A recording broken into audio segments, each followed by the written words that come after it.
Monsieur le maire, mes chers collègues, j'aurais voulu aborder la question du point de vue de l'impact environnemental et de santé. Et je l'aborderai en 3 points. Premier point, c'est d'affirmer que requalifier l'A35 n'améliorera pas la pollution atmosphérique pour nos concitoyens vivant à proximité, ni à court ni à long terme.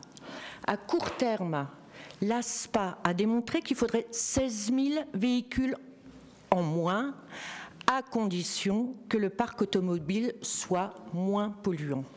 Or, toutes les études montrent, y compris celles du CGEDD, que les conditions de transfert ne sont pas présentes. De plus, Das Auto ne nous rassure pas en la matière. À long terme, les études prévoient que nous passions de 160 000 véhicules aujourd'hui sur l'A35 à 150, au mieux 140 000 véhicules sur l'A35, et ce, avec le GCO. Rappelons que cette augmentation du trafic a également été récemment pointée dans l'enquête publique sur le TSPO. Requalifier, c'est créer un boulevard urbain, avec le risque de créer des embouteillages supplémentaires avec un tel niveau de trafic. Et ce, d'autant plus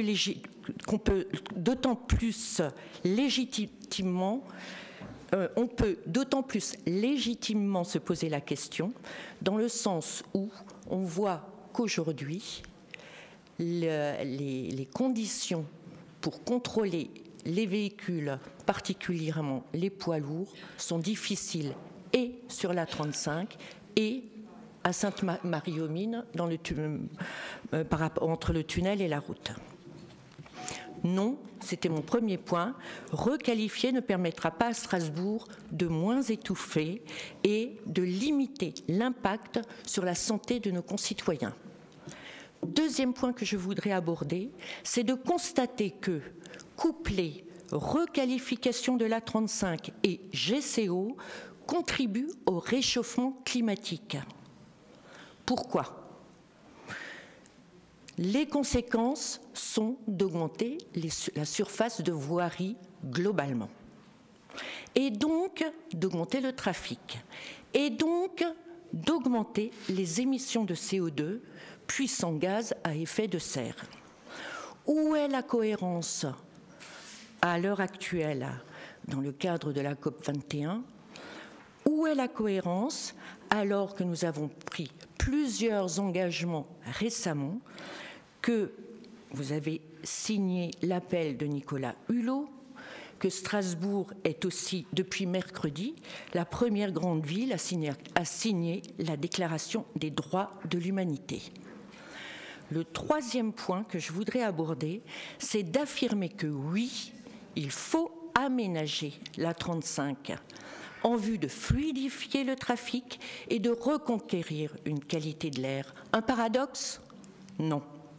Nous avons déjà pris actuellement des mesures, sans le GCO, qui vont dans le bon sens. Demander une réduction de la vitesse, qui nous fait gagner en pollution, en fluidité, en accidentologie, en nuisance sonore. Continuer à demander une taxe poids lourd qui sera bien plus efficace pour limiter le transit. Mettre en œuvre les mesures que nous préconisons dans le cadre de villes respirables pour réduire les mouvements pendulaires. Je ne vais pas vous citer les 13 mesures, dont 6 au moins ont trait à la réduction des mouvements pendulaires. Pour conclure, ayons le courage de dire que ce GCO couplé au mythe d'un boulevard urbain ne va pas dans le sens d'une reconquête de la qualité de l'air et d'une diminution de son impact sur la santé de nos concitoyens. D'autres solutions existent. Un collectif bien connu propose 10 solutions pour faire sauter les bouchons. Et en conclusion, je citerai Télérama, qui fait l'apologie dans son dernier numéro de Strasbourg, ville verte, ce dont nous nous félicitons. mais qui ajoute en évoquant l'A35 et le GCO, et si Strasbourg, la bonne élève, était en train de faire une bêtise. La seule, l'État français l'y aura bien poussé. Je vous remercie.